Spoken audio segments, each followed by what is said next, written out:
దట్టమైన అడవిలో ఒక విషనాగ అయితే తిరుగుతూ ఉన్నది.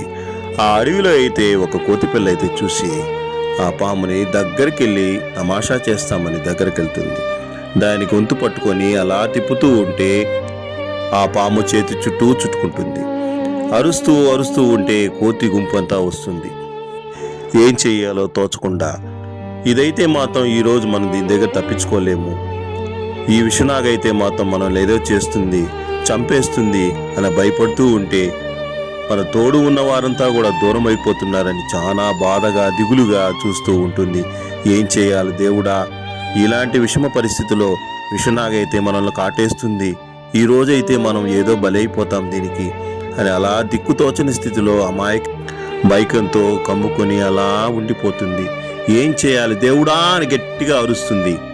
ఆ క్షణంలో మనం నమ్ముకున్న వారంతా మనల్ని మోసం చేసి వెళ్ళిపోయారే, ఏం చేయాలి అని అపాయకంగా ఒక అపస్మారక స్థితిలోకి వెళ్ళిపోతుంది కోతిపిల్ల.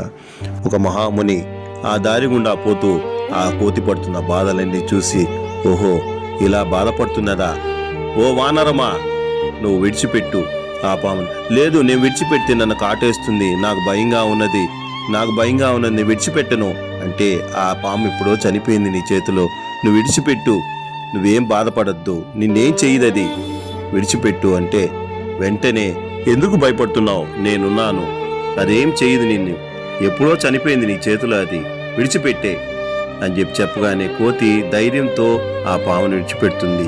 ఇలాంటి తప్పు ఎప్పుడు చెయ్యకు, వెళ్ళు అని చెప్పి మహాముని చెప్తూ వెంటనే వెళ్ళిపోతాడు. మనలాంటి సగటి మనుషులు చనిపోయిన పాముని చేతిలో పట్టుకొని బతుకున్నాదనే అపోహలో బతుకుతూ ఉంటాం. ఆ అపోహ వదలండి, ధైర్యంగా బతకండి, మన జీవితం సార్థకమవుతుంది. ఒక లైక్, ఒక సబ్స్క్రైబ్ చేయండి.